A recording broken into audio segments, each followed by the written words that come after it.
20 years since the discovery of the Titanic, the legendary ship still contains secrets.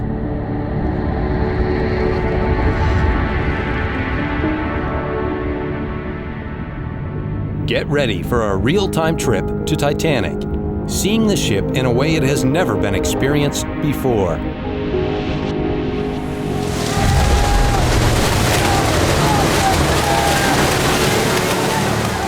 Armed with new technology, James Cameron is seeking answers to haunting mysteries that could never be solved. This is incredible. Until now. We are really in uncharted territories now.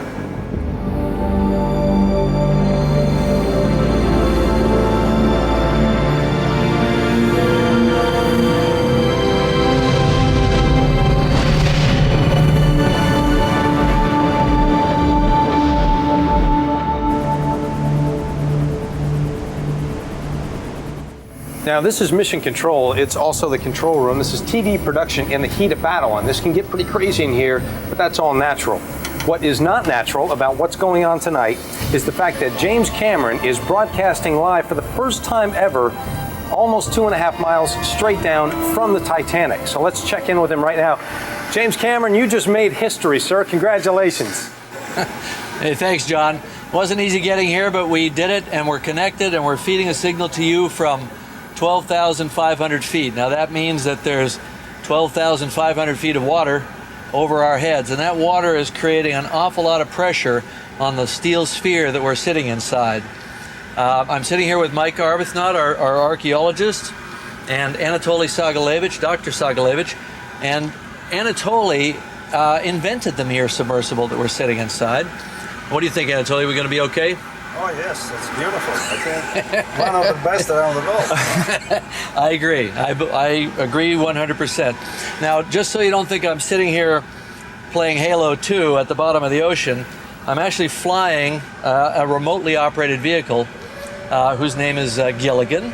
And this is Gilligan. I don't know if you can see him there. He's the green sort of toaster on steroids. And he's actually a pretty small bot called an X-bot. And I'm going to come around and show you our submersible that we're sitting in. Oh, let me give you where we are. This is the forward well deck of Titanic, and you can see there that kind of tubular object is the mast, which collapsed during the sinking back in 1912 on April 15th as the ship broke up near the surface.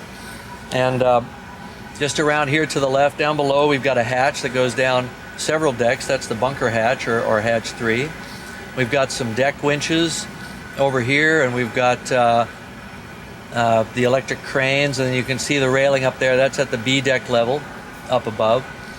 So we're forward of the bridge right now on Titanic, and we're just sitting right on the deck with our submersible. I'll come around and give you a look at where we are. And this is, you can see up above that light. That's Mir 1 up there. They're doing lighting for us right now, so you'll see something. Because this deep down, there is no light whatsoever unless we bring it ourselves. So here's where we're sitting. Here's where the Mir 2 crew are sitting right now. And you can see that it's a deep ocean submersible. It's just bristling with cameras and lights and hydraulic booms and manipulators. It's quite a machine. I'm going to come over here and give you a little closer look at the Mir. It's an amazing diving machine. It can go to 20,000 feet. And Anatoly did a fantastic job, and his team designing it and supporting us on this expedition, because we're doing some very unusual things. If you look down here on the left, that green bot there, that's Elwood. He's a veteran Titanic explorer, and he's going to be coming out with us later to do some exploring around the wreck. And we have another X-bot over here in the garage, and you can see the empty garage where Gilligan came from a few minutes ago. I'm going to fly a little closer to the Mir, and maybe we can take a look at ourselves inside, and we'll see ourselves inside. And that's what happens, is you get this strange sense of being in two places at once when you're flying an ROV. I know I'm inside the sub, but I also feel like I'm inside the vehicle. Should be able to see ourselves. So turn around, Mike, and wave to Gilligan. Hey. Hello from the bottom of the sea. And that's us inside there. Okay. Well, I'm going to get on with the job of exploration here. That's what we came here for. Well, Jim, never let it be said that you don't perform well under pressure. A lot of pressure. Very well done, sir. About 5,500 pounds per square inch of pressure, to say nothing of the pressure of doing live television.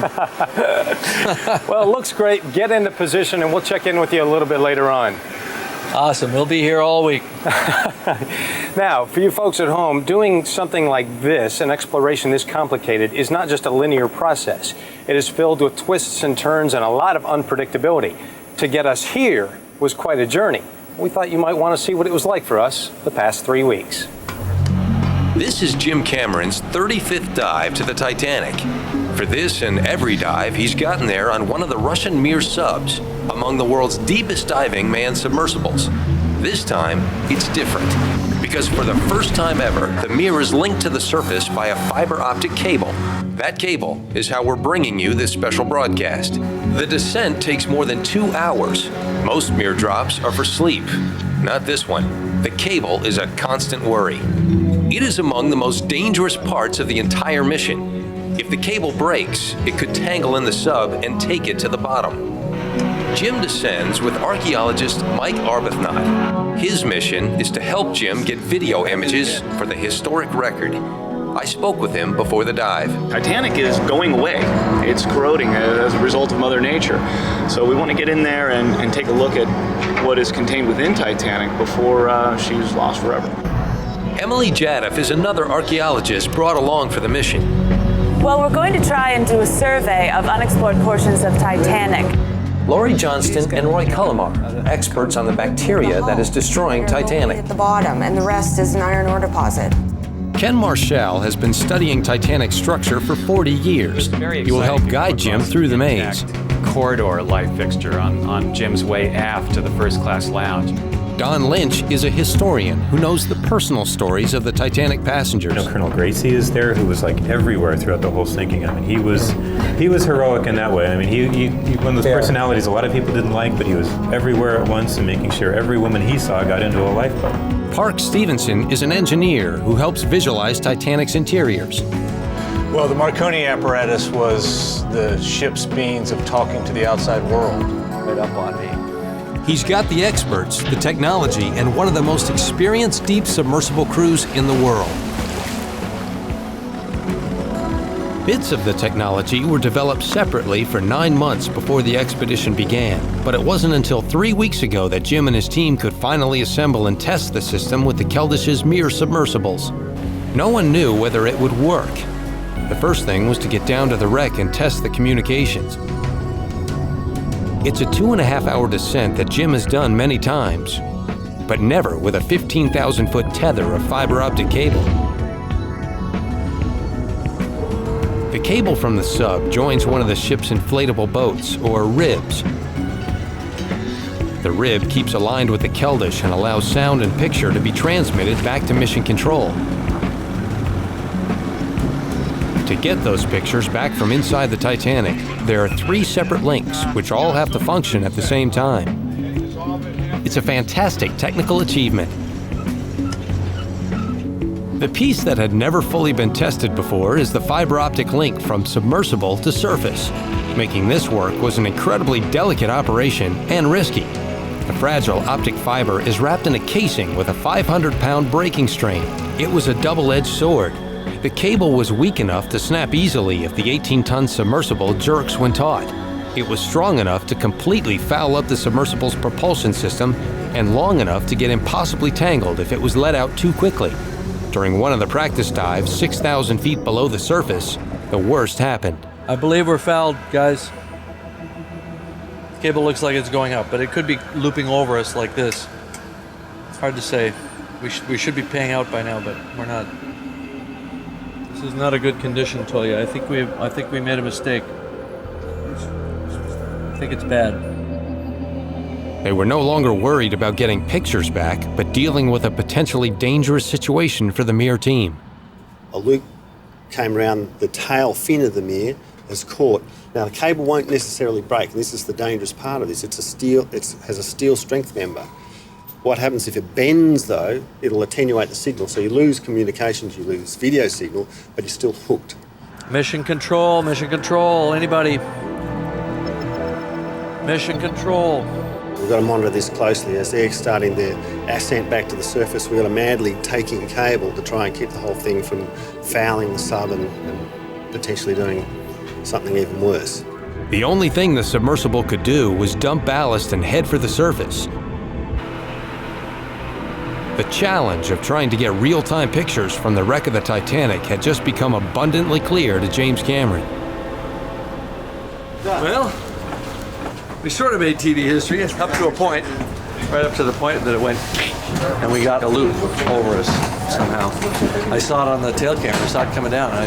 We tried to get out of the way, and I literally watched it come down, come right past the wing, and hook under the wing. Oh, we're screwed. The team also had problems with the ship's satellite communications. Sensor going right.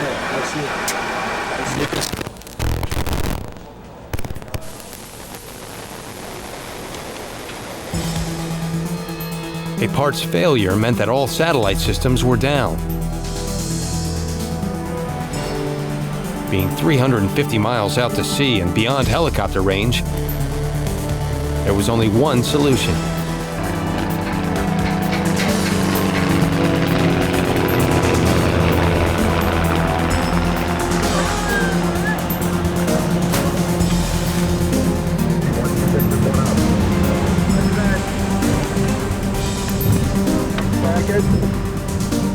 If this can happen in 2005, it's a stark reminder of the desperate situation Titanic was in nearly a century ago, when communication was with a Morse code transmitter.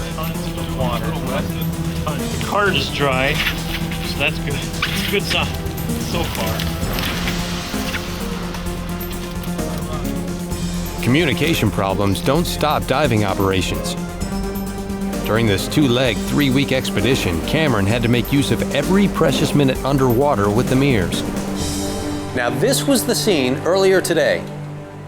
Is that it? That's the wreck, huh? It's faint, huh? 80 meters. Too high. 80 meters, nice. 80 meters. You told me 80 meters, and it was 80 meters.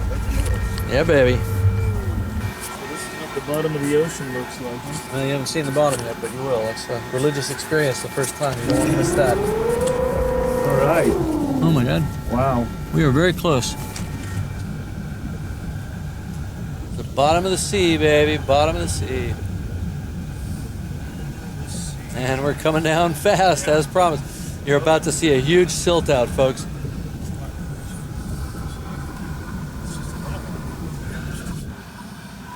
Just follow the skid marks. They'll take you to Titanic. All skid marks lead to Titanic. Lovely sea. Here, hand me the camera. We'll show you. Give me a little bit of leash here. There's Titanic. You see it? That's a perfect sonar portrait right there. That's Titanic. There's a hatch out here someplace. I do see some debris here. Right there, Toya. Right here. This is a piece. You see the hatch, Julia? Hatch is there. Look, there's the dent. There's the dent on the side.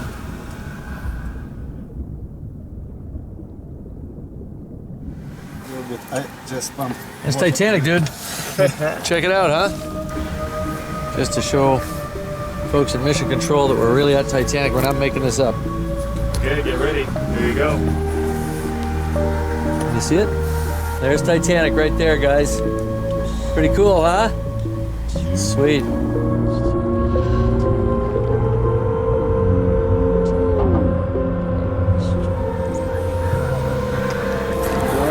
Okay, roger that. We're going to come up into position at the bow. We are going to split the bow crane with you. We will go on the right side of the bow crane. You go on the left.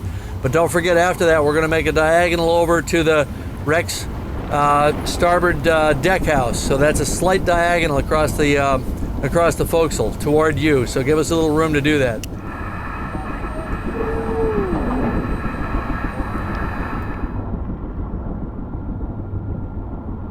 This is hatch 1, and this is the hatch we just saw it on the debris field, the exact hatch. Look, you can really see down the hatch. Very nice. The submersible is piloted to the actual hatch over which the metal cover, now 80 yards in front of the ship, used to be securely fastened. With no other debris forward of the wreck, there's no obvious explanation for its position. As Titanic descended, it assumed a stable nose-down angle. The ship sucked thousands of tons of water down with it as it fell. When it slammed into the seafloor, hydraulic forces inside the ship blew the hatch cover off, and then the downblast of water flung it far out in front of the wreck.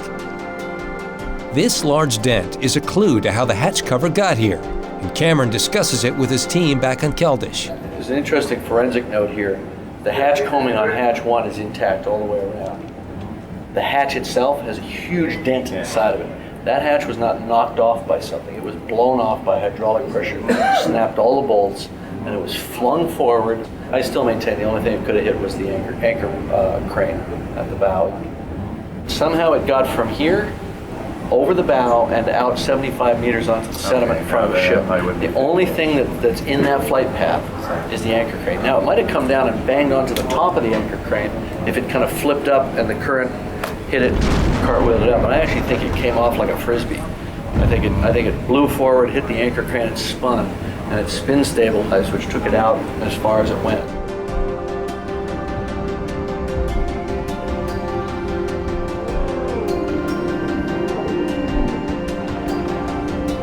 So this is the base of the mast here.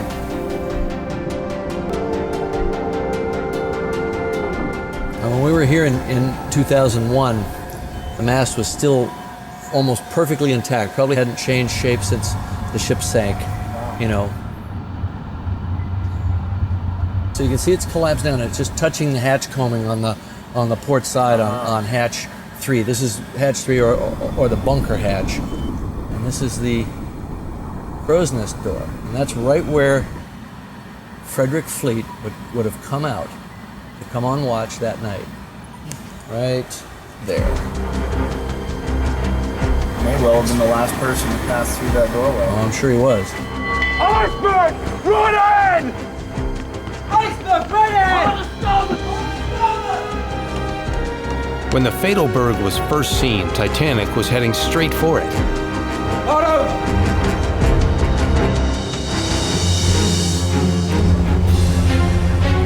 The lookout's warning averted a head-on, but the 48,000-ton ship sideswiped the iceberg, buckling the hull and opening seams along 300 feet of her starboard side.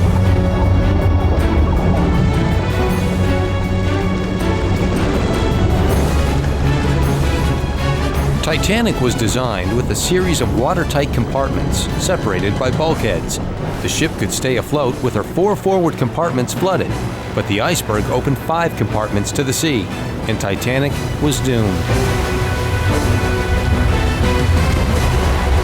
As flooding pulled the bow down, the stern was lifted out of the water.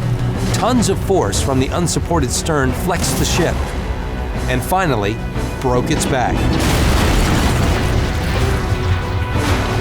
Still attached by the double keel, the flooded bow pulled the stern almost vertical before tearing itself free and going down like a torpedo, snapping the mast and tearing off the bridge.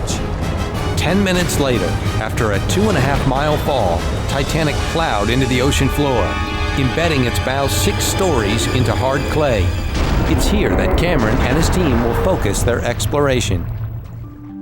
Okay, John, we are heading aft over the deck house right now, over the officers' quarters, heading for the grand staircase. All right, this is the grand staircase right here, coming up. And there it is. You're looking right down into the curve of the A deck level.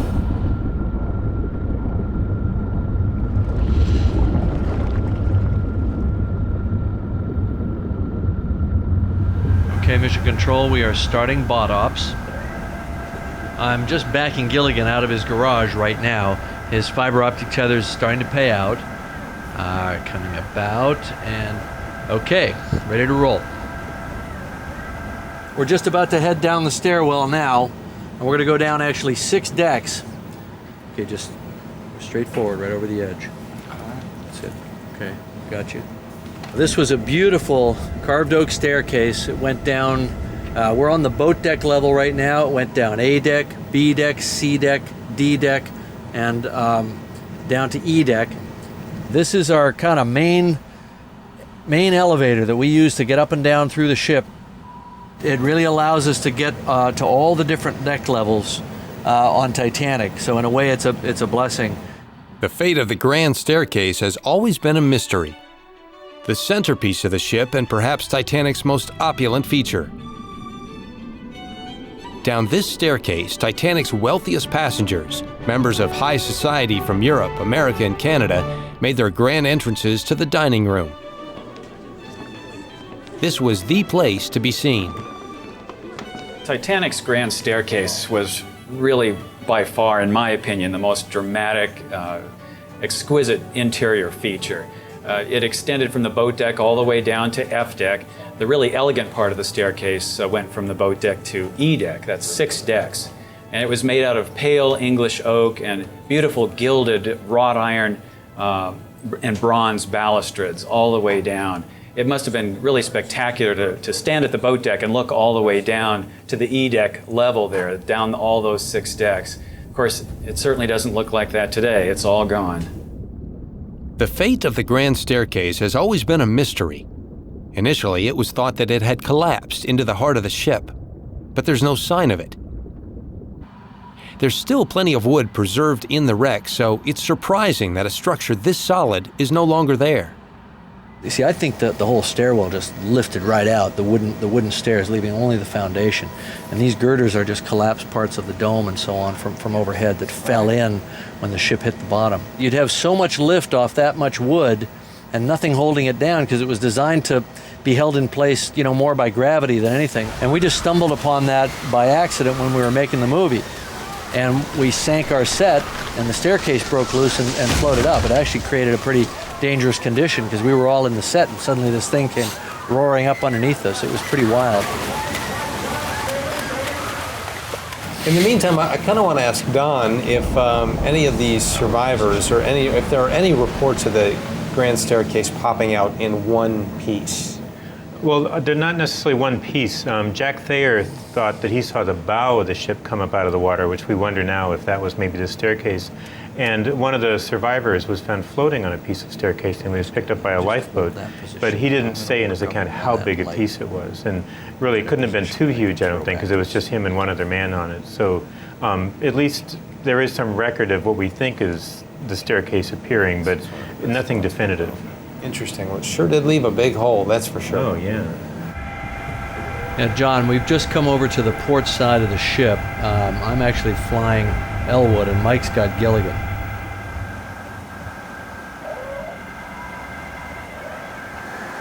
We're on the port boat deck, and this is a winch, which would have been used to raise the lifeboats, pull them back on board after a lifeboat drill, but they didn't use this winch. That winch was never used.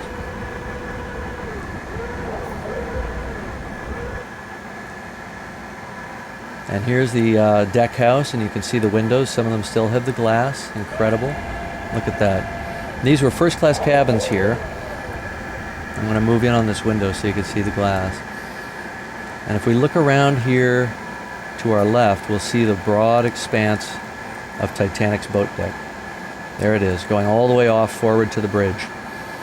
We called it the boat deck because this is where the lifeboats were. And of course, during the sinking, this was the scene of a lot of the action during the night. Now, what you would have seen here is the davits for the lifeboats. They would have been standing up about 12 feet tall. The boats are about 30 feet long. There were 4 of them along here. And people would have been standing around not knowing what to do. If we were to look up, we'd see the #1 funnel, a big smokestack, and steam would be venting out of that because they were venting off the steam from the boilers because they were at full speed when they hit the iceberg. And so now the officer's trying to tell people, get in the boats, but they can't understand them over the steam. You've got the ship's orchestra playing, They're right down here on the other end. They're hearing ragtime music. You know, it's light and perky. So there's this strange mixture of a thinly veiled hysteria with this almost surreal sense of calm. And as the passengers came out, they were mustered on deck by the officers, and they were told to get into the lifeboats. Ladies first, women and children first. And they didn't want to go. And I'll show you why. Come over here to the edge and look down, and this is what they would have seen, just blackness. Now, ladies and gentlemen, we are going to begin boarding the lifeboats. For the time being, QM, I require only women. Now, the ship was 6 stories above the water. It was a moonless night, and it just looked cold and black and desolate out there. And it was so warm and comforting here on the ship. If I just turn around here, current. So really what it was is a sense of denial at this stage. They were in a state of denial. Right over here is where we had Lifeboat 6. Lifeboat 6 would have hung here in its davit. You know, the thing that's incredible about Boat 6, right where we are right now, is that there were so many people involved in the history of that night on Boat 6. Well, Lifeboat 6 is really one of the most interesting lifeboats for the different characters that it had in it. You had Frederick Fleet, who was the first man to see the iceberg, the lookout. Iceberg! Right ahead! You had Robert Hitchens, who was the quartermaster at the helm at the time of the collision. And then, of course, the unsinkable Molly Brown, this Denver millionairess who was made famous by the sinking of the Titanic for the way she took charge of the lifeboat once it was out on the water. Major Arthur Pushin from Toronto, who came climbing down the falls when he was ordered into the lifeboat at the last minute because they needed the extra hand. And he's just a few days short of his 63rd birthday, and he does that. You've got a number of really strong women. You've got the daughter of a congressman from West Virginia. You've got several militant suffragettes from England.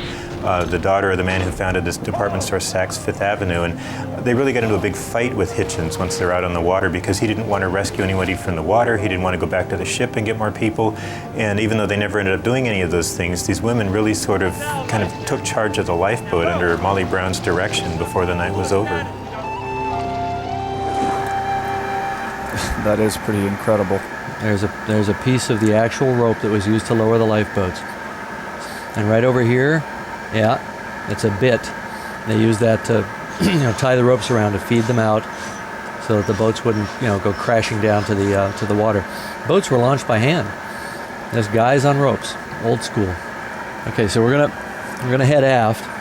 And we're gonna see the spot where the ship's band was playing. So we're now going along where Boat 8 would have been. Boat 8 would be just over here to the right. And actually, Boat 8 was kind of cool too. There was the Countess of Roths, and she was, kind of a foxy, cool royal who took over the tiller of the boat. There's the remains of its davit right there. The only davit left aft on the deck here, and it's knocked down obviously by tremendous forces when the ship was sinking. Stuff being torn off by cables and rigging, that sort of thing. Yeah, you're going right over the davit. You got a good view of the davit right now. Look at that.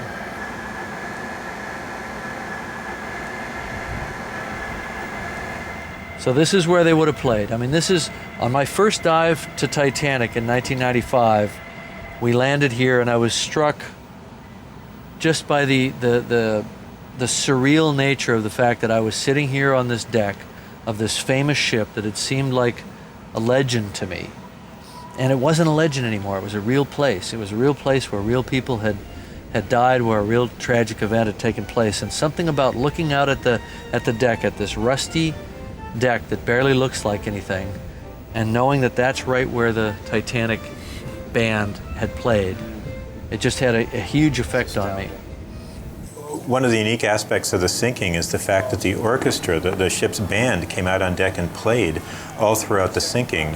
You never hear of that happening in any sort of disaster of any kind, the heroism of musicians keeping people calm and playing ragtime and later quietly beautiful selections. There's a controversy that at the end they played Nearer My God to Thee. Some people say that they played Song d'Automne, another piece. I believe they played Nearer My God to Thee, but the British version, because so many British people claim that they heard Nearer My God to Thee. And Hartley, the band leader, Wallace Hartley, even told someone once that if you were on a sinking ship, that would be the piece that he would play. So I absolutely believe that that was what he did.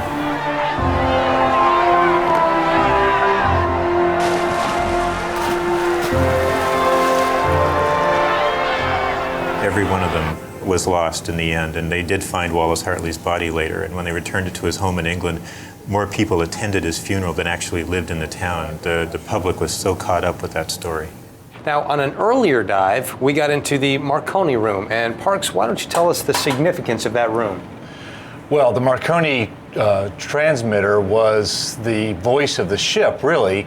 If it hadn't been for the Marconi operator's ability to talk to other ships in the area, nobody would have known that Titanic was sinking with the possible loss of all life on board. They couldn't have called for the rescue ships, the Carpathia, that eventually showed up and rescued the survivors. All right, well, let's take a look at the Marconi room now. We are just outside the door, which is going to take us to the Marconi room. And we're about to enter that right now and have a look around and try to answer some questions that have been bothering us since the last expedition here. I think we are in.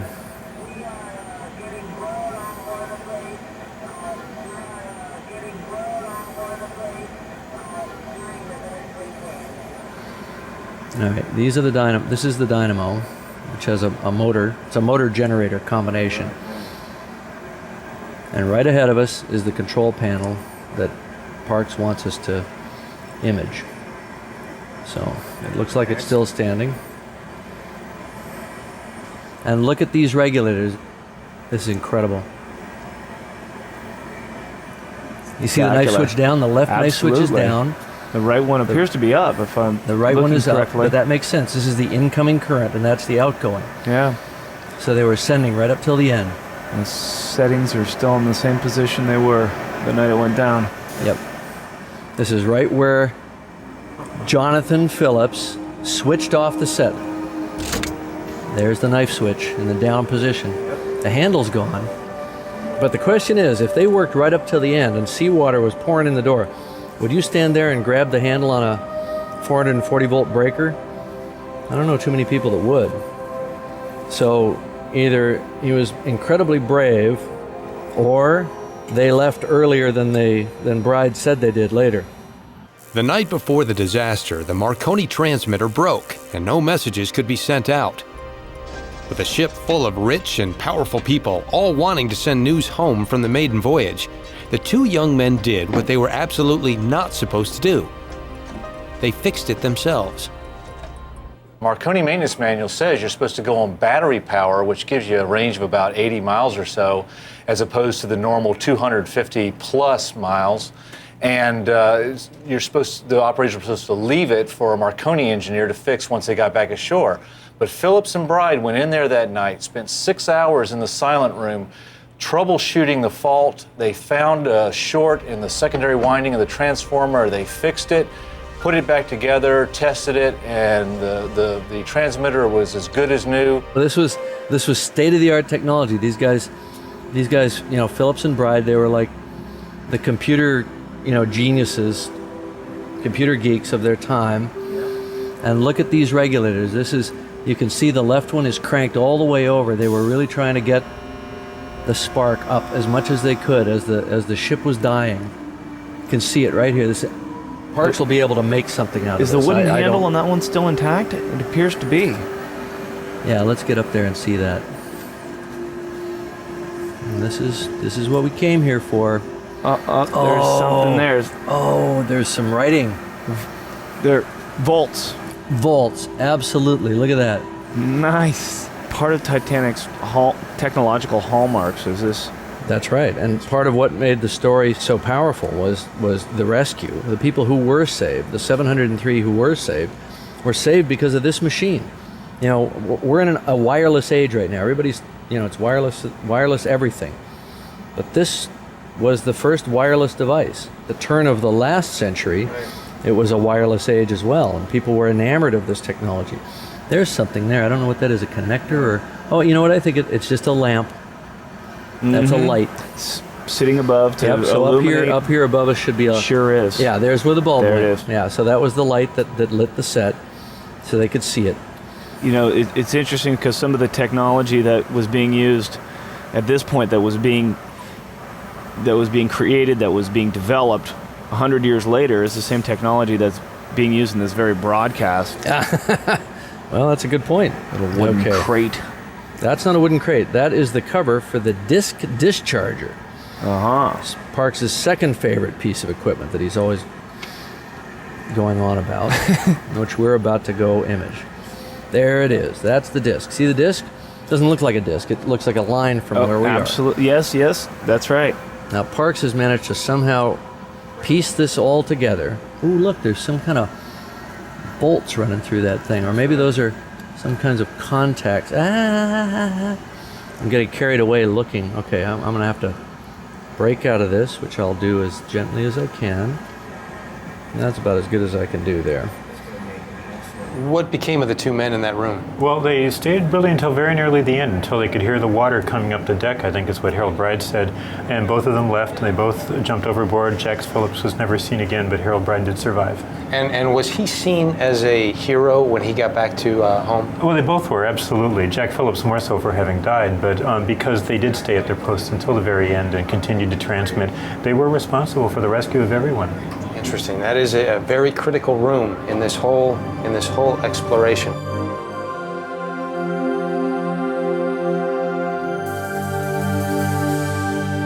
We're on the boat deck level. This is really interesting what's right in front of us. Here's another electric boat winch, just like the one on the other side. It's got a railing collapsed down over it. There was a guy on board, Colonel Archibald Gracie, and he tells a really amazing story of survival. He's one of these, there are 3 or 4 people who are our kind of black box recorders for what it was like in the last minutes of Titanic to be standing on her deck as the water kind of came up and just washed them away. And his story is pretty dramatic. He was on this deck and people came screaming and running aft, and as the ship started to plunge, the water came racing back across the deck. And he said it picked him up like a wave at the beach, and he reached up and he grabbed up the top of the deck house, right where we're looking right here. And this railing down below us was up on top of the deck house. It's fallen down. But he grabbed this railing and he held on to it. And he forgot to let go. And it actually, he was so freaked out by the moment that it pulled him underwater, and it actually dragged him down. And then he said he felt this huge suction drawing him down, and he was underwater for an endless time. And probably what that was is all the water pouring down like a waterfall inside this grand staircase, and like a toilet bowl of the gods. And somehow he made it to the surface, and he managed to make it to collapsible B. That's an overturned lifeboat, and he survived. And this is right where that happened. Yeah, and of course so many people didn't survive, but he's one of the few that did. And it seems like everybody that did survive who was actually aboard, who wasn't out safe in a lifeboat someplace, had an incredible story to tell.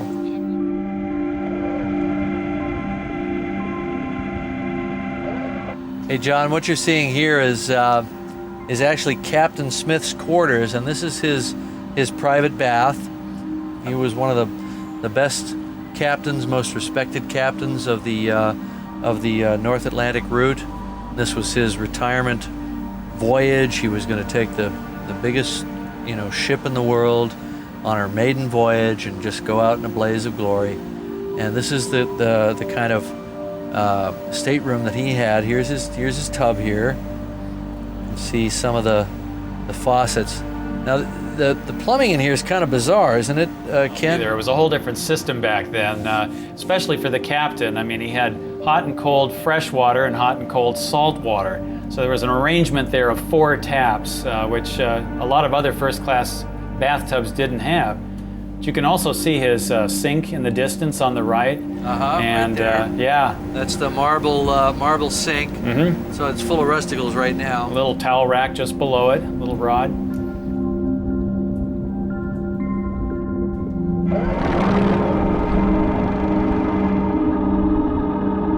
We've moved up to the bridge, and you can see that it's pretty devastated up here.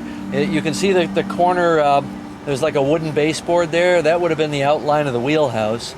As I come around here to the left, you can see us down below on the forward well deck. That's our light down there where the mirror is. Right in front of us is about the only thing that's still really recognizable on the bridge, and that's called the telemotor. I'll get in a little closer on that. What happened here was that as the ship plunged, as the bow section went down, it went down so fast. There, you can see our mirror now, just down below on the well deck.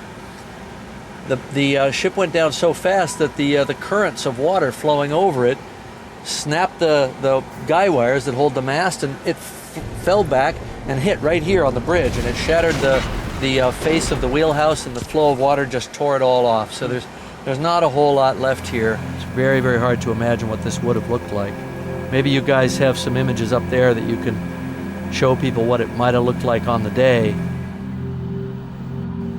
But there's something, to me, very eerie and I don't know, kind of moving about this one lone monument. The rest of the whole superstructure is just stripped away here, and the only thing remaining is this one monument. Here, I'll put a little light on it so you can see the natural color. And it's made out of bronze. The ship's wheel would have mounted right in that kind of little hole right there. And you know, Gilligan is now pretty much standing right where Quartermaster Hitchens was when he was standing at the ship's wheel, keeping a straight and steady course for New York. And he, you know, unexpectedly heard 3 sharp rings of the crow's nest bell.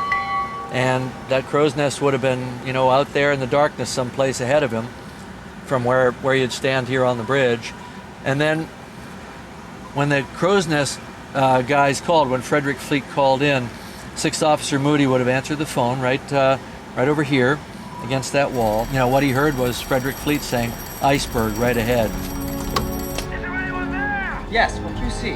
Iceberg! Right ahead! Thank you. First Officer Murdoch, who was the officer of the watch, I don't think he waited for the telephone to ring when the crow's nest guys called the bridge.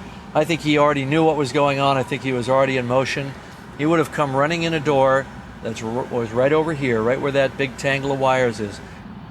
He would have run in and yelled, probably at the top of his lungs, at least I would have, "Hard to starboard." Hitchens says, "Hard to starboard eye," and he starts cranking that big old ship's wheel over. And boy, it was many, many turns. It was a lot of hard work for him to get that rudder hard over. And, you know, seconds counted so much. And, you know, Murdoch looked out front and saw an iceberg right square in their path. And he had to decide, do I go left or do I go right, you know? And it's not clear whether any decision would have been the right one at that point. I actually think Murdoch was a pretty cool guy. And I think he had he bore the burden of all that for the next, you know, 2 hours and 40 minutes of his life, which were the last moments of his life. And he gave his life trying to save people. When we were making the movie, I had a choice to make. I could do it historically correctly, or I could do what people would think was correct. In fact, it was historically correct for a hardest starboard order to the helmsman to turn the ship to port, to the left. That was just the way it was in those days. They were called tiller commands, and by starboarding the tiller, you ported the rudder and you turned to port. So the hardest starboard command actually turned the ship to port. So a lot of people thought they were pretty nautical and sent me a lot of letters. You can stop sending the letters. I'm trying to set the record straight right now. We did it right. Hey, Jim, where exactly are you right now? We are on the starboard boat deck, and we're looking aft. And what's in front of us right here is a davit which of course was used to launch the lifeboats. And you can see the bronze lead screw there, and this little square thing on the right side that is where they would have put the crank handle in to crank the davit. And the thing that we found, these davits were made by the Welland Davit Company. And the thing that we found when we did the movie, because we had exact reproductions of them made by the Welland Davit Company from their old plans, is that it takes a lot of muscle power to crank these things out. And of course the boats were all launched by hand, the davits were operated by hand, and it took a long time. So this is an interesting davit, probably the most historically interesting site on the boat deck of the ship, because here is where First Officer William McMaster Murdoch, struggled so hard to launch not one, but 3 lifeboats off this same davit. He launched boat 1 about in the middle of the whole sinking crisis, and the boat went off with I think 12 people. And Don, how many could have fit in that lifeboat? Lifeboat 1 had a capacity of 40 people, and in the end it left the ship with only 12 on board, only 5 of whom were passengers, and only 2 of those passengers were women, and primarily Sir Cosmo and Lady Duff Gordon and her secretary, Miss Francatelli. And of course, there was the big debate about whether to go back, and I think the crewmen on board deferred to the peerage in the lifeboat, and whereas they, of course, felt that the crew were in charge. And so even though there was some debate about whether they should go back or not, nothing was ever done, and in the end, it looked like the Duff Gordons had sort of commandeered this lifeboat, and Sir Cosmo even paid each of the crewmen £5 just as a charity to get their lives together again afterwards, and it looked as if he'd bribed them. So of course afterwards, Sir Cosmo and Lady Duff Gordon, I think, were treated very harshly by the press and really by society in the long run. I think they suffered for this the rest of their lives. Yeah, I know, it's really interesting. You know, I've always puzzled about that because, you know, Murdoch was a pretty amazing guy, and he was the first one to get boats launched off the ship. He had 2 or 3 of them in the water before the officers on the other side of the ship had any.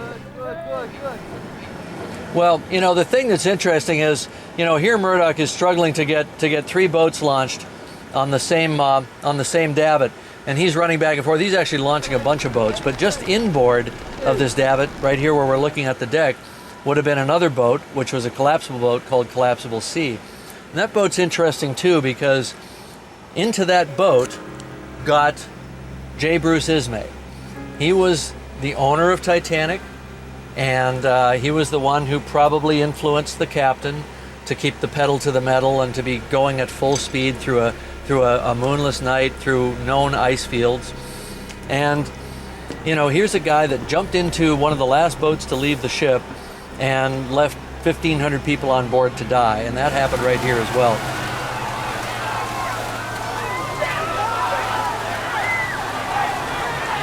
Now these lifeboats, guys, they were heavy, weren't they? I mean, they were really heavy, weren't they?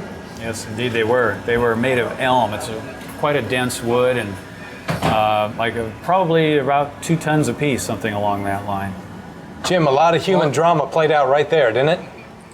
Well, yeah, you hit on an interesting thing, because they get the first 2 boats in the water, right?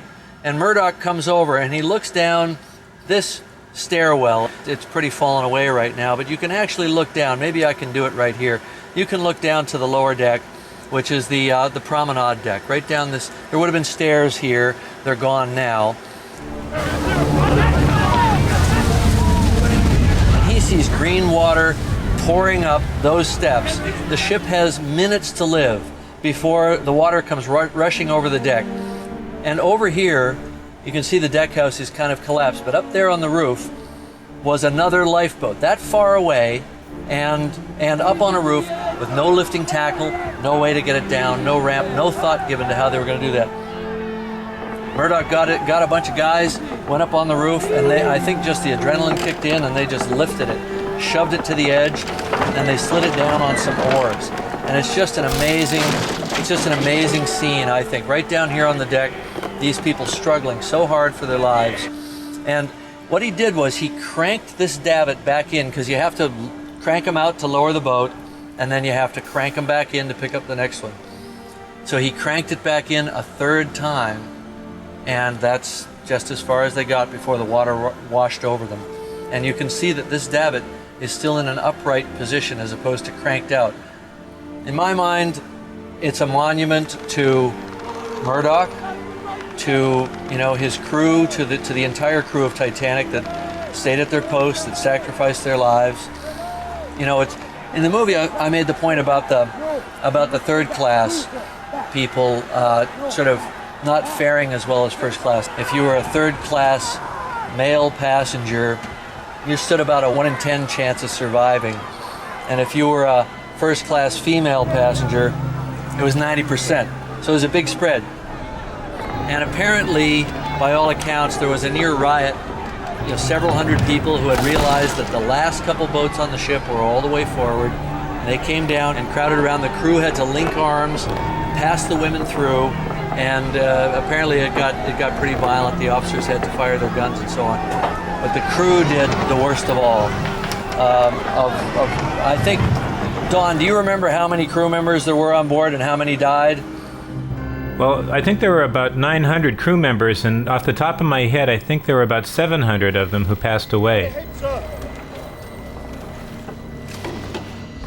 Pause! Do you see any moving? Check the main shore. These are dead, sir. On an earlier dive, we got into what is known as the Strauss Suite. If you saw the movie, it would be the room where young Rose was sketched. And boy, did it lead to a surprise. Let's take a look. That might lead to the Strauss room, but I don't think it's going to be worth it. That looks pretty messed up in there. Right on the other side of this web frame, right here, is the most opulent, beautiful room on the ship. And it's the room that we used as an architectural model for the Jack and Rose room. I mean, for Rose's suite in the movie. No kidding. Yeah. Well, that's the room right there. And the Strausses, of course, were the loving couple that went down together. Well, we don't know what happened to them. They definitely died in the sinking. And she stayed with him when she had a chance to get on a lifeboat.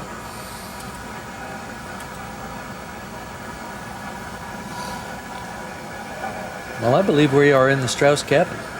We are in the Strauss cabin, yes. Have we there? Say it's not the clock. It looks like a clock to me. Say it is not the clock on the mantle. Oh my God. And look at the this woodwork. Is outrageous. Oh yeah. Oh yeah, is it look. A fireplace? Or yes, that's a fireplace. No kidding. And there's a clock sitting right there. Yeah. Look. Nice.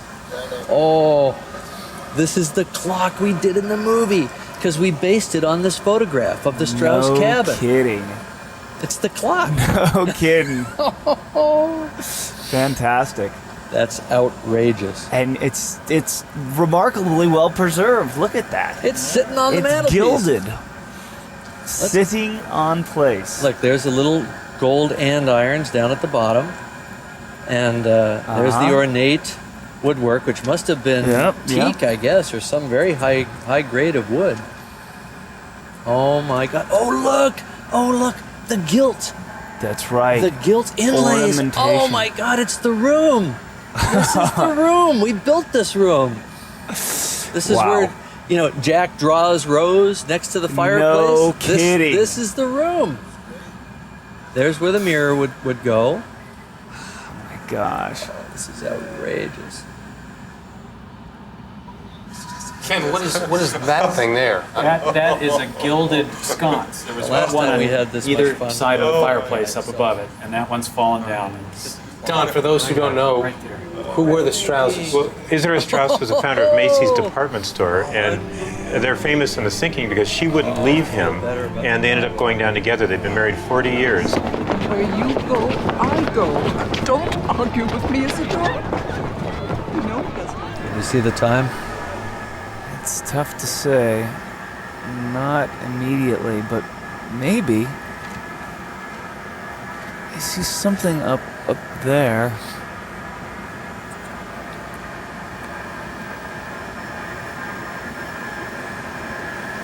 should say 220.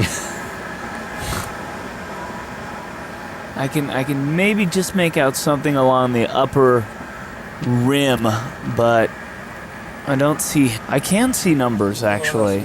Let's see. Yep, 11. And X is Roman numerals.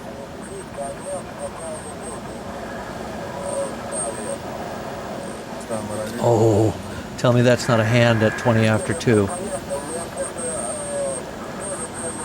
Tell me it's not.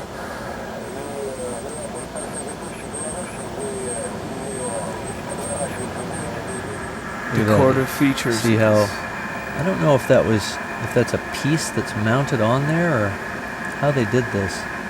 It looks, was it carved and then painted? I think that it's carved and then I think they might have been painted, but or it might have been gold leaf. Gold leaf, yeah. That's a possibility as well. They went all out on this room. All right, well, what I'll do is I'll go back out the way I came in. So this is the purser's office right here. The inquiry office is just to our right. It's not, tell them they're there. They're there. They're doing it. Looking good. Hold that position. He's looking at, in the purser's office, at what I think that's the safe. we think is the safe. There's the safe. See it? Uh-huh. Look at that, huh? Wow. All right. Purser's safe. No kidding. Did you bring your safe cracking equipment? Right. And it's a safe. Maybe it's full of jewels. Yeah, some diamonds. Some diamond. No diamond? No diamonds, but yes, diamonds. Maybe diamonds. Let's open it now. We need a manipulator. You have a key? There's a key up on just a few feet from where we are now, of some kind. Hey, there's something. Yeah, there's some kind of handle maybe. Yep, sure enough. Look, it's two handles. I wonder if this is just an upright chest. Well, what they called a safe might not be a safe as we imagine it, like a bank vault. It's a locking cabinet. There should be some brass beds in here. I think I saw. There's a bed See one right there. Yeah. Yeah, look, it's a complete bed. It's intact. Oh, awesome. So now I think we're looking into C39. It's right. It's the cabin immediately forward of the purser's office. That's it. Look at that. There's a stateroom for you right there. Look at those big C deck windows. Beautiful. Check this out. Amazing. So that's all that's left of the wall that would have been there, which is those light switches. Tell them they're doing a great job on the lighting. We're loving what they're doing.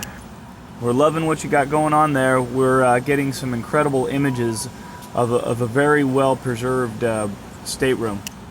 That's a pretty good view of the detail of that port light. Look, we're looking out at them through a C deck porthole.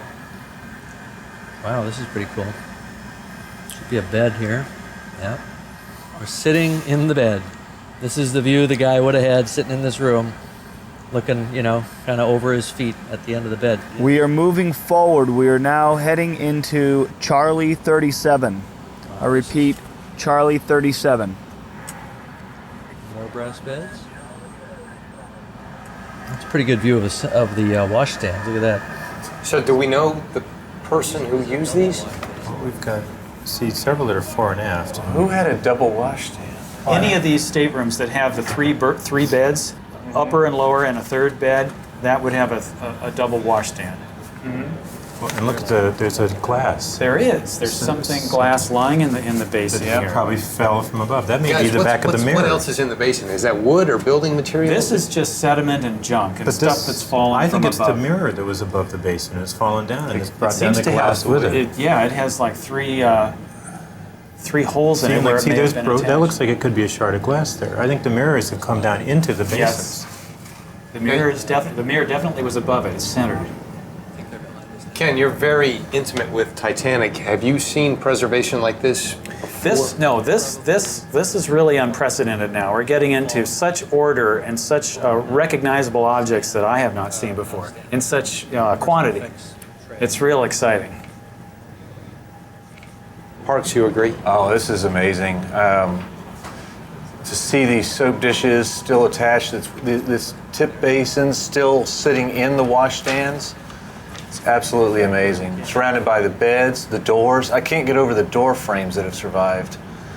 And get this, you're seeing stuff that's unprecedented to you guys, and the night's still young. Who knows what's up ahead, right? Exactly. Yes. What have we there? First, that's the Marconi tubes. Look at that. Yep. These are the tubes.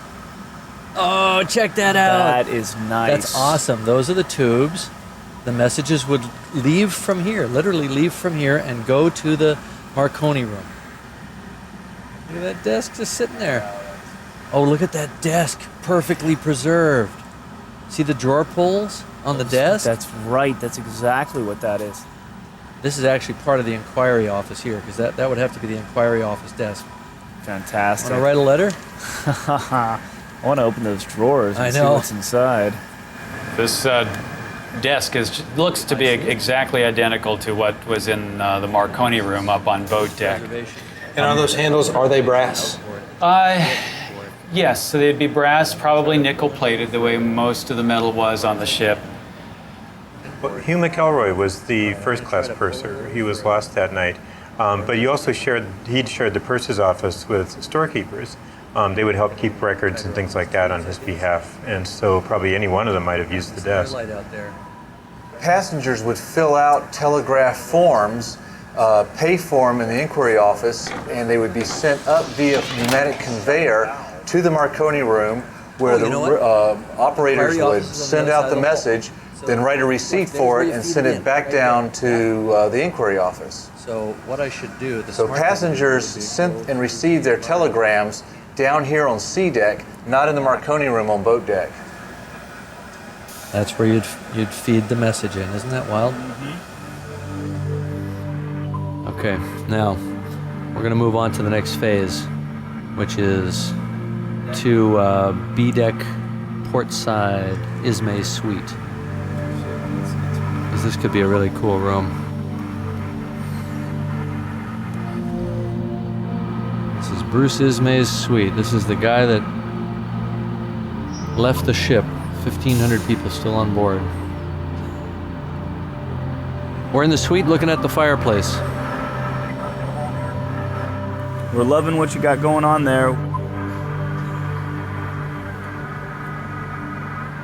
Isn't that amazing? That ribbon design still there.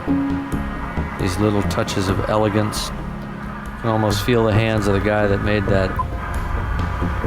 J. Bruce Ismay was the managing director of the White Star Line, and he was the one who vetoed the idea of having 48 lifeboats. He felt that fewer would be fine, that they, as long as they met the law, they were okay. Some kind of a thing sitting on top of the mantle here.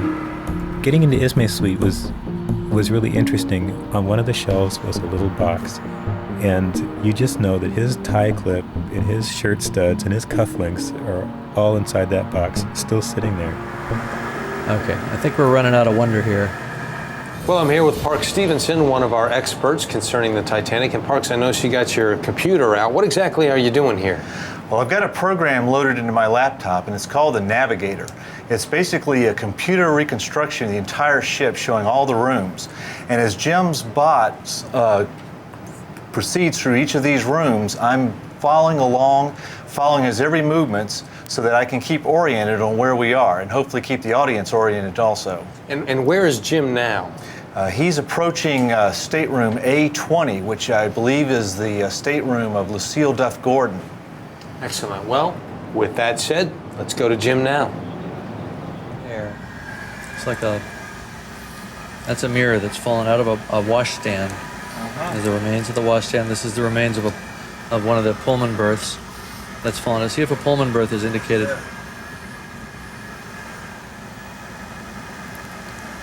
There's one of those Prometheus heaters, or no? It's a rack that you put your stuff in, your personal effects. It's pretty open above. Oh look! Oh yeah! Oh yes! Now we see what the engraved windows look like. Nice. You never know when Titanic's going to surprise you. Give you a little cookie. It's almost like Celtic imagery. I better get this right, because Parks will have to do a whole CG reconstruction of it. I can see it lying. See the head of the dog here? Here's the eye, ears. It is Celtic. Look at that. And here's the nose. It wraps around. Here's the tail, the hind legs, the front legs. It's like a wolf. And this is Lucille's room. This is definitely Lucille's room. Yeah. Looks like there might be a ship. I think so. Sailing ship. Yeah. Classic sailing ship. Look at that. Yeah. Big fork, billowing sail. Oh, a flying standard. You've got a forecastle, stern castle, and crashing waves. Yeah, a little Celtic nautical motif. That is beautiful. So this is I got a pretty good shot of it there. Cosmo's room. Yeah. Be a little hot. Yep. Line light all the way up. So, who was Sir Cosmo? Well, he was titled from England, had been on the fencing team for the 1908 Olympics, and had married Lucille, who was a dress designer, and really very, very fashionable dress designer, very expensive clothing, and really sought out by a lot of the wealthiest ladies in the world. Now, this window, it's not only beautiful, but this design served a purpose. Is that right, Ken? That purpose was to allow privacy for the first class passengers inside, because on this particular deck, on A deck, there was a promenade outside. Anybody could just walk by and look right in, see what you're doing, especially after dark. So you could raise this from below, and it would allow light in during daylight, but allow that privacy. Spectacular. Now, what would a room like this go for? Oh, about 40 pounds, a little less than 40 pounds. Which would be? It was about $200 in 1912, which, depending upon how you play with the numbers, you could say is as much as like $10,000 today. Incredible. That's just great. The old and the new. Titanic represented the latest and greatest of her period, at the time. And this was considered antiquity and how far shipbuilding had come. Okay. All right. And we're out. So now we're here. Right here. So if I turn to my left, it should be that huge room. What's that over there? So this is a lavatory on our left here. Pantry, actually. Is that what it says? Yeah. Pantry. Oh, well, that might be interesting. Let's take a look at the pantry. Yeah, look at this. The wood there on the side of the table is rather intact. This whole room looks well preserved. Look, there's things on the wall that. Oh, we're going in. Oh we boy. are going in. We've got. It looks like maybe bowls. Oh my God! Look, there are dishes in the cabinets. You know how that happens? The cabinets are closed, and then the doors, dissolve away. Here, I gotta get this. This is too good. This is too cool for school. Tableware in the pantry. Look at this. These are stacked plates. That's a stack. That's what I'm saying. It's a bunch of stacked china. Wow. That was left in a cupboard, and that now the doors have disintegrated. There's something about seeing it in situ like this that's just amazing, isn't it? And there's not a lot of sediment in here. No. There's some other object some there. Cool stuff in here. Phenomenal, isn't it, Ken? Yes. The fact that you're seeing these plates just stacked up there, frozen in time. First class White Star Line plates. You can see the scalloped edges on these down here. These were provided by Stoniers. These up here are saucers, and they're circular. They don't have scalloped edges. That's a different type of plate. So apparently the doors were on here and have since decayed away, revealing. Yes, they must have been just pine doors, and that's eaten very quickly by the organisms down there.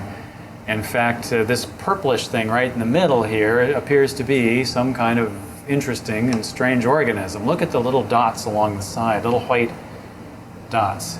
Some kind of a deep sea slug or worm or something. I have no idea. Now these plates, are they slow to deteriorate? Will they stay like that? They will. They will last for an awfully long time. They're fired, china, bone china plates. You can see the scalloped edges there. This life form is bizarre, isn't it? Yes. Interesting. Different color. Stands right out. Plates that never got used. These used to have turquoise, sometimes referred to as the wisteria pattern. What at first appeared to be a mundane find was just one of the reasons for Jim inviting Emily Jadif, one of the archaeologists, on board. I mean, this is just incredible. And one of the things that I'm trying to do here is add in all artifacts and structural elements that we see inside of the wreck on this expedition into a master database. You might have seen me back there typing away furiously, but it's a little bit too much right now for me to... Yeah. So part of your job here is to log what you're seeing, is that right? Most definitely, yes. We're going to have a comprehensive database of all interior images collected on this expedition. We separate them all out by class, by decoration, by, location, status. Many different factors go into the database so that we can split it up later, and hopefully it will tell us things about differences between historical and archaeological record so we can compare and contrast. It's a freshwater dispenser? Yep. Well, freshwater this got me. I don't think it's a water boiler. I think it might be a freshwater cistern, as I hear Jim saying on the sound here.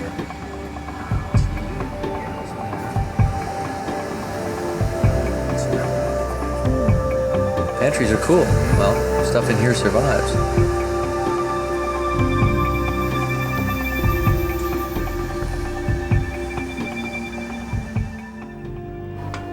Every dive that director and explorer James Cameron makes to the Titanic fills in missing pieces of the story about why and how it sank.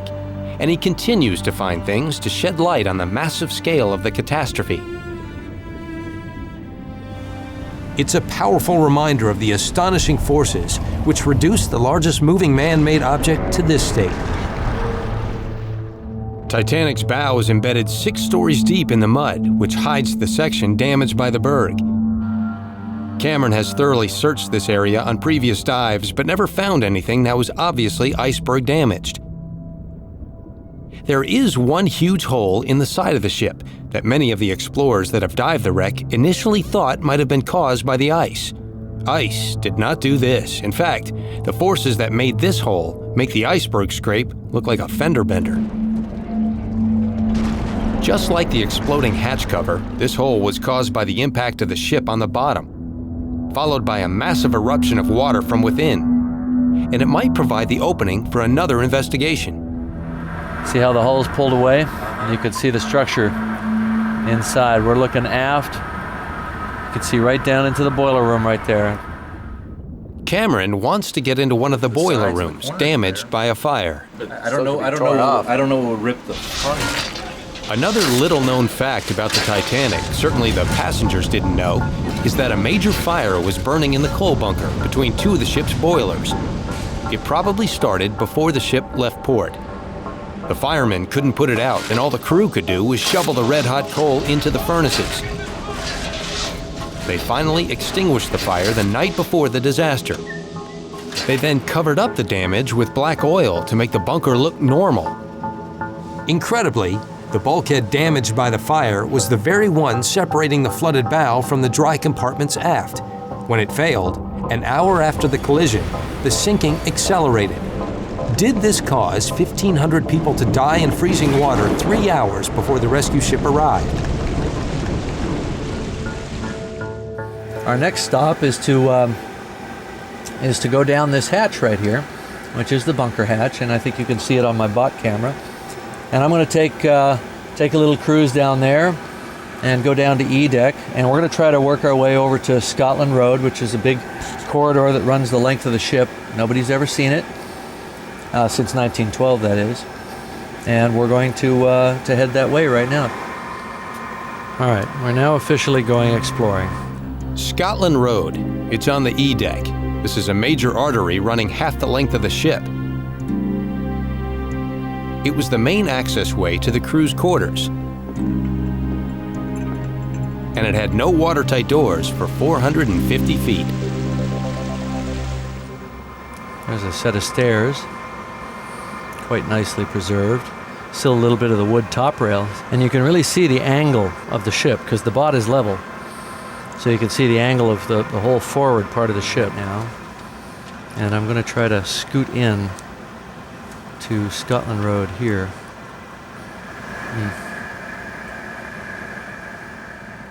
It certainly doesn't look much like it used to. Jim is navigating almost by feel as the stairwell starts to look more like a rabbit hole. This should be Scotland Road right here. And I believe it is. Our overhead's pretty good right here, so that's not too bad.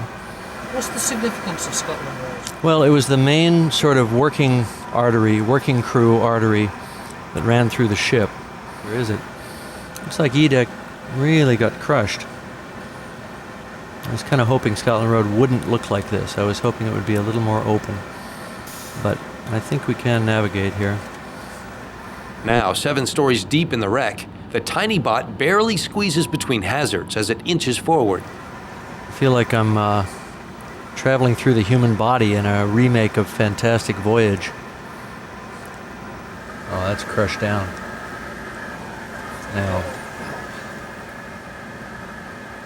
All right, now it's opened up. Yes, now we're getting somewhere. This is more what I expected to see. Proper corridor. No. So you've never been down there? Nope, you are officially in new territory. Here. This is a door, apparently, that goes off to the side. That might be the door we're looking for. Ah! That's our door. Thank you. That's our door, guys. This is it. This is the ladder. This is the ladder that runs down through the fiddly all the way to the boiler room 6. Lead stoker Fred Barrett would have come up this ladder and right out this door. Just take us down to boiler room 6. Copy. This thing is just full of debris down here.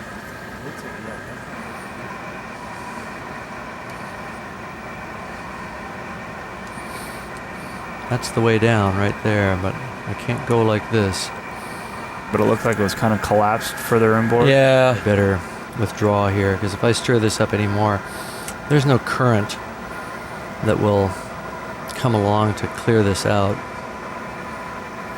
All right, well, I know where I came in. Right where that tether is. All right, I'm officially giving up on Scotland Road. We're now into self-preservation mode. Well, there's the way out. To the grill door. We're coming out, and we're going to need some light. And see if they can shine their spotlight this time in the grill door. There's our pit light. Go toward the light. It's the way out. Killer. Trapped inside Titanic. Ah, we made it. All right, we are back with Lori and Roy. And guys, I know that James Cameron specifically invited you guys here back on this expedition, and that you have some experiments going on down at the Titanic. What are you working on?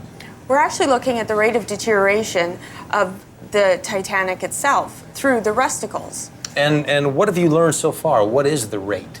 Well, the rusticles are actually taking iron and manganese and sulfur, elements that actually make up the steel, and they're removing it from the hull and insides of the Titanic.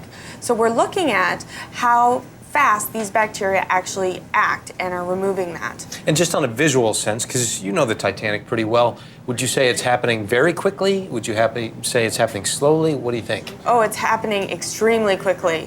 It's a very exponential growth that we see these bacteria working at.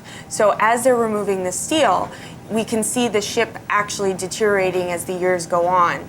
So from 2005, 5 to 10 more years, you're looking at the mast being gone. 2028, the boat deck could be completely crushed in as an iron ore deposit.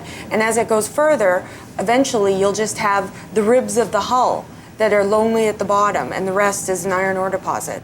Roy, obviously Titanic is going away. Is that exploration, or is that all natural?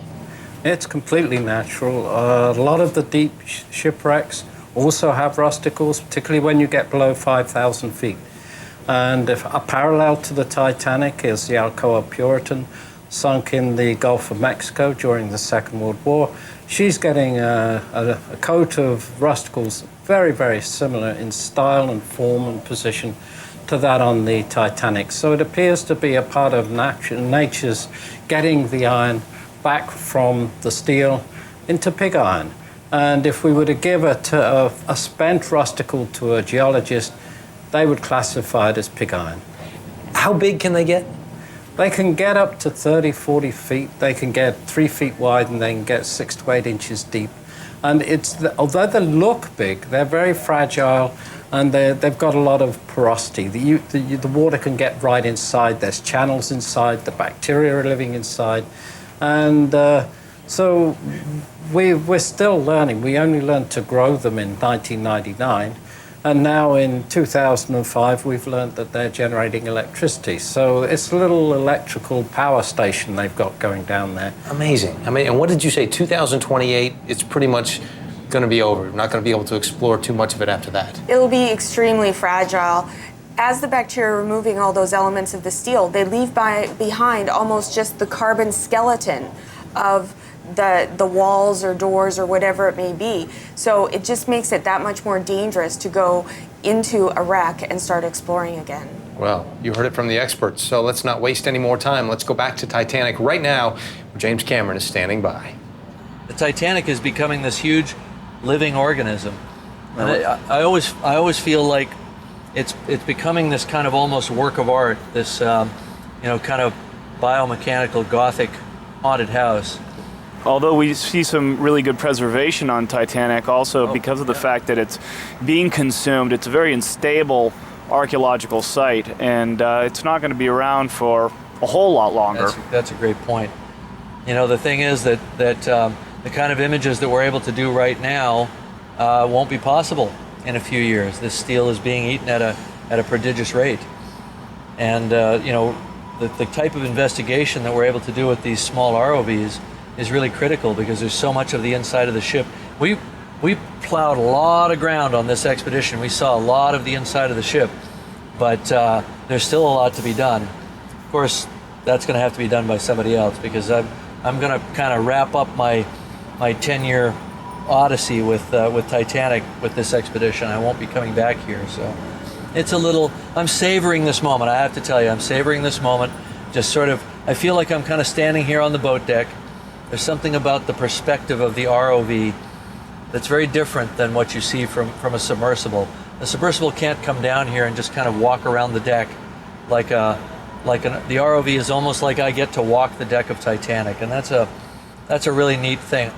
Now, there is a target tonight on the ship. It is called the Turkish Baths, believed by many to be the most opulent and beautiful rooms in the great ship, also perhaps one of the best preserved. And before we take a look at that, Don, I want to ask you, what exactly are the Turkish baths? Well, in 1912, it was pretty much a spa, but they also had steam rooms and what they called electric baths, which is what I refer to as an easy bake oven.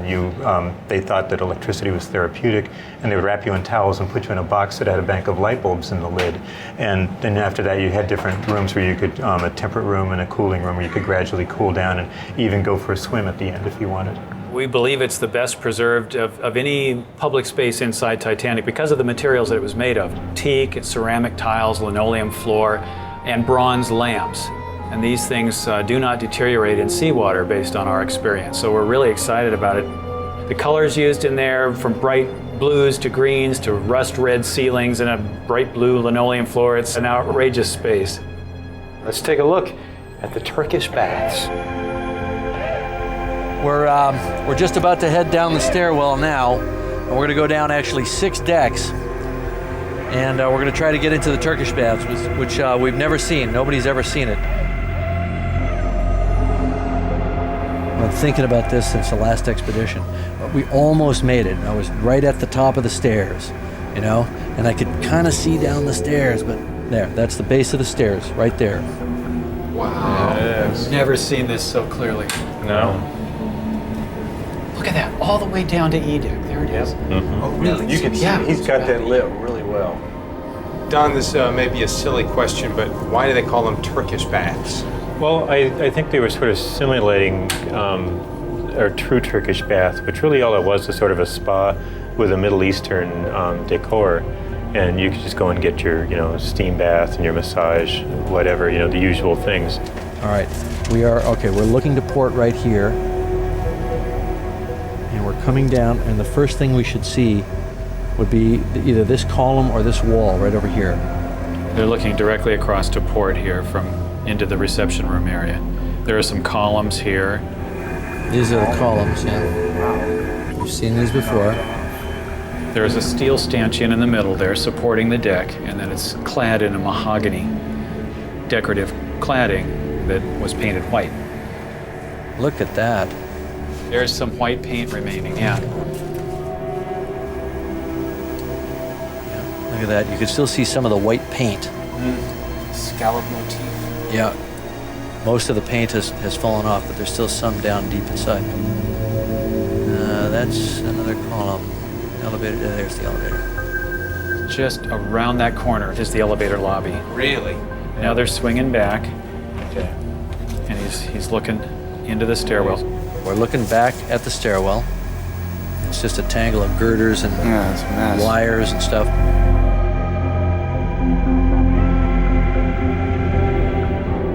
It's looking up the staircase. You're looking up 5 decks there. Look at this. You're actually looking at the angle of the D-deck stairs right there. Now we're looking down. There's the E-deck stairs, what's left of them. And now I'm starting down. Okay, we're coming down. I'm following Jim's movements. We're over the E-deck stairs right now. I'm just gonna come forward. This is as far as I've been before right now. That's it. Okay, see that corner right there? Yeah. That's the corner of the fan room. That is actually on F deck. Okay, this is the right place.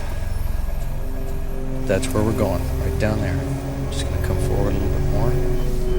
That's the stairwell right down there.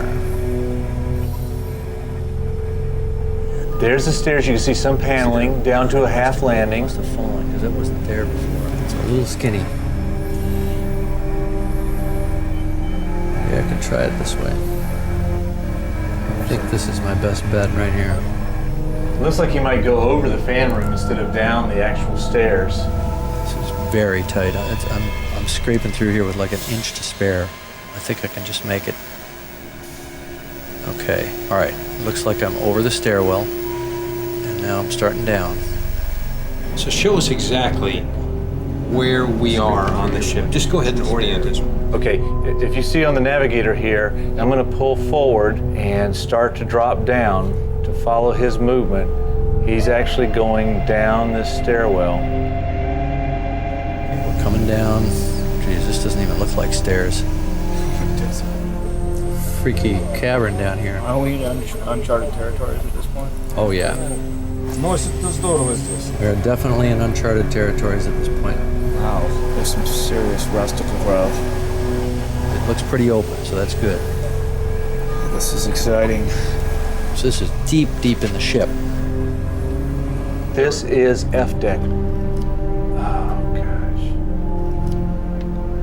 That's the Turkish bath dead ahead. Okay, this is the fan room. Okay. To our right.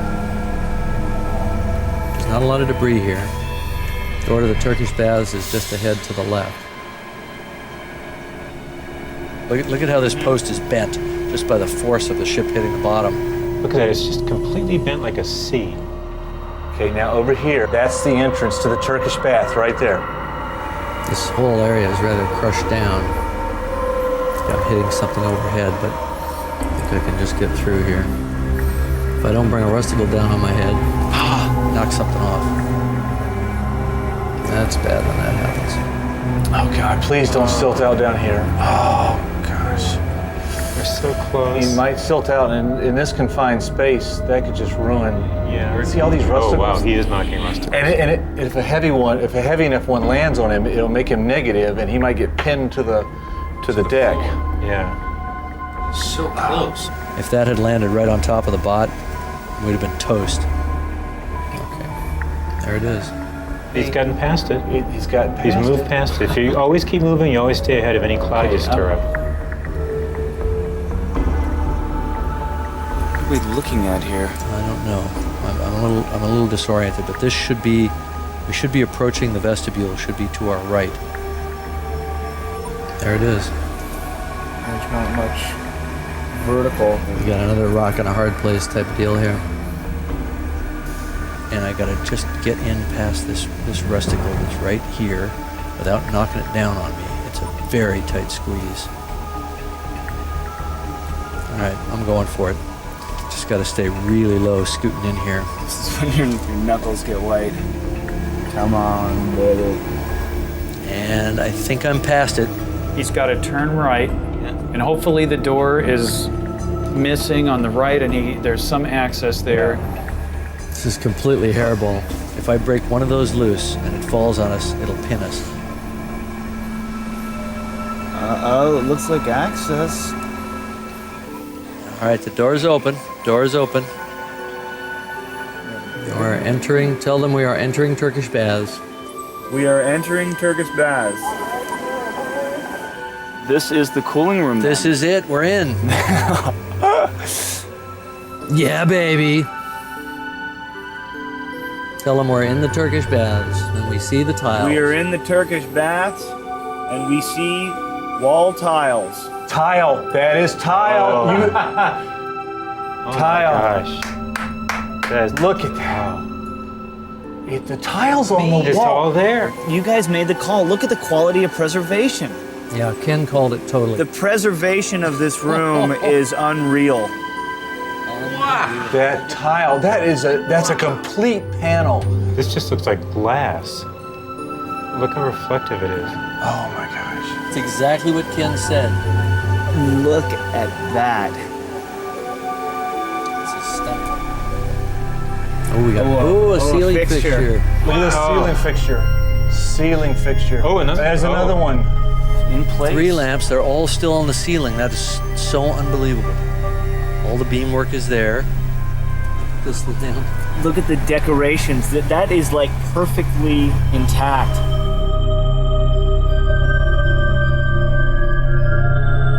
Oh, look at the detail on that. Yeah. No doubt it's bulb imploded upon descent. Yeah, I'm sure it started life up there like the other ones, but since then it's kind of hung down, detached from the ceiling. Look at this chair. It's perfect condition. Wow. It's just missing the fabric. Look at that. Look, furniture. Yeah, that's a canvas chair. Swing That chair. is a canvas chair.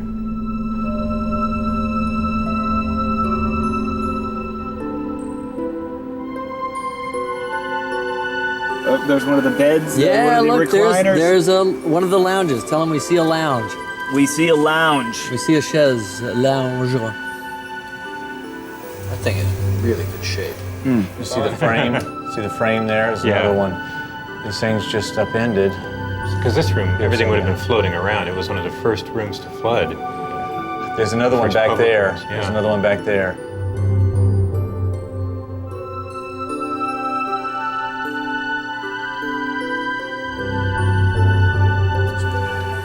Look at that one, it's intact. You talk about deck chairs on the Titanic. There's one right there. Unbelievable.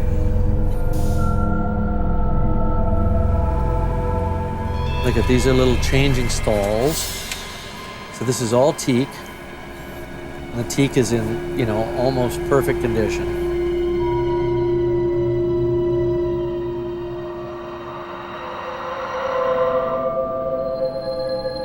There's a stool. There's one of the stools right there. Yes, a stool upside down. There's another stool. Yeah. And these are probably the stools you would have sat on in the changing stall. Yeah. Look at that. Unbelievable. Look at the preservation. The tiles are brand new. And look at all this woodwork. It's just intact. Oh my Lord. You can see floor. We've never seen the floor. Look! You see the baseboard. There's Yeah, no all the way down to sediment. the floor. Is that floor That tile? almost looks like a is floor that floor tile. tile? Framework again. Isn't that incredible? Wow! Look at that.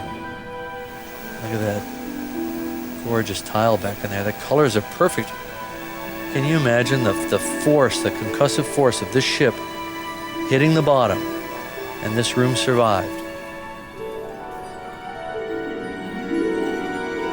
Oh, it's like glass. Boy, it really reflects the light back. And the green is a little lighter than we sort of thought. Look how vibrant. Oh, that is just stunning. The state of preservation is uncanny. Oh my God. Copy that. It's all here. It's like time has just stopped. It has. It's hard to imagine where we are, how deep we are, how remote we are from the human world. And yet we find this beautiful place. It is. Like it's a little church at the bottom of the ocean, you know? Look at the color. Oh my God. Oh my God. That's unbelievable. There's a steward's call button right there. Yeah, that's a call button. But if we push it, I bet nobody will come. It's moments like this where you really feel the ghosts of Titanic.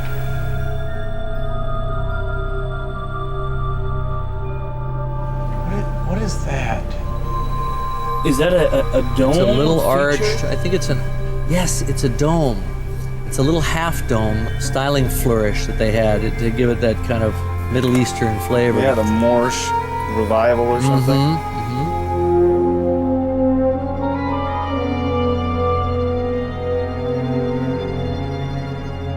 Look at this, a little Arabian fantasy at the bottom of the ocean. How bizarre is that? How surreal is that? I know. Look at that pattern. It's so opulent. Oh my! Just delicate wood patterning. Look at the preservation of the woodwork. Yeah. Wow. Perfectly intact. That is great.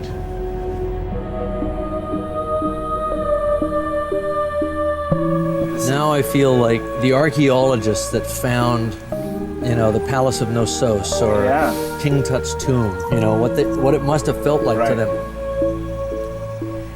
This is so beyond what I had hoped for.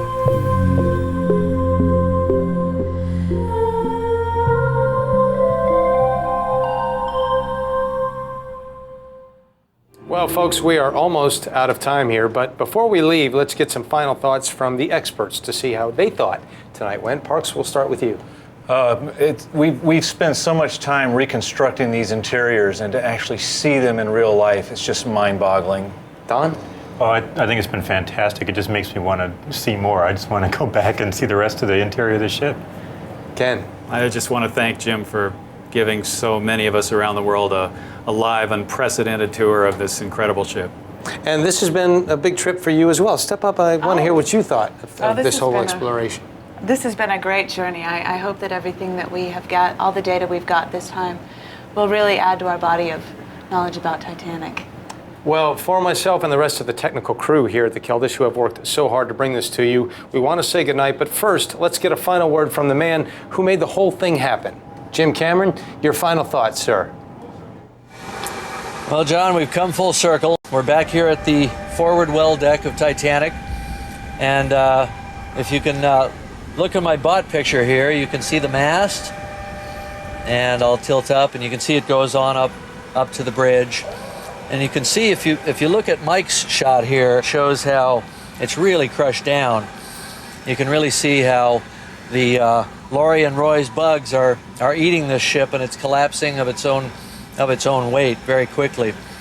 This is the door of the crow's nest right here, where Frederick Fleet would have stood when he saw the iceberg. And of course, he saw it a few seconds too late. And Titanic wouldn't be here except for so many small factors that led up to that catastrophe. But this is a place of tragedy, and we treat it as sacred ground. And Titanic makes you work for the secrets. She does not give up her secrets easily. So we still have a lot of exploring to do. We've got a long night ahead of us. So I'm off to do more exploring and try to bring back some more cool images so that we have a record of what's inside this wreck, and ultimately a proper archaeological record of what Titanic really is, because she was never photographed, in her day, and so we're just piecing it together. All right, time to go do some serious exploration. I'll see you later, John. Thanks for dropping in.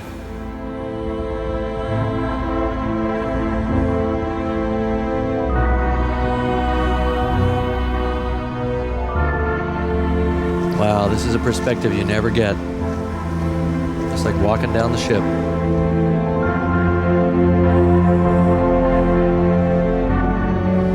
God, these chains are big. You never really appreciate it when you're flying over it in a mirror.